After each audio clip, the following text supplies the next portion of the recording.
A hog race to celebrate Chinese Year of the Pig next week.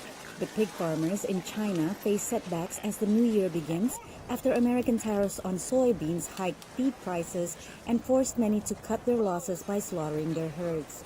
One impact of the U.S. and China trade war that negotiators from both sides are trying to work out during talks in Washington. President Donald Trump says he's optimistic. I think it'll happen, something will happen, but it's a very big deal. If it does happen, it'll be by far the largest trade deal ever made. Trump met with Chinese Vice Premier and Chief Trade Negotiator Liu He to discuss Washington's complaints that Beijing limits access to China's markets and forces U.S. companies to transfer technology to Chinese firms.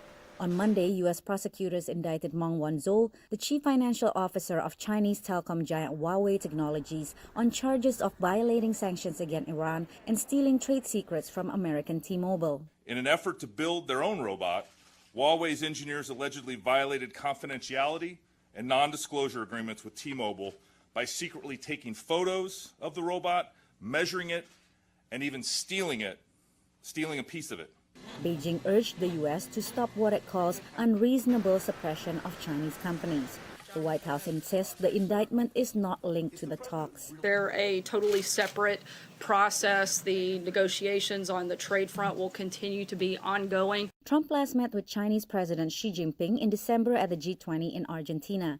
He tweeted about another meeting with Xi, whom he calls my friend, in the near future. The final deal will be made, if it's made, will be made between myself and President Xi. Presidential expert David Barker with American University says Trump relies on personal relationships to make deals and warns of the potential danger. Negotiating trade with China is a little bit different than negotiating a price on a piece of real estate.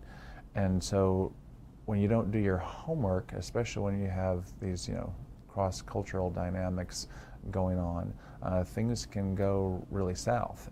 If no deal is made by March 1st, the U.S. has said it will increase the tariff rate from 10% to 25% on Chinese goods worth an estimated $200 billion.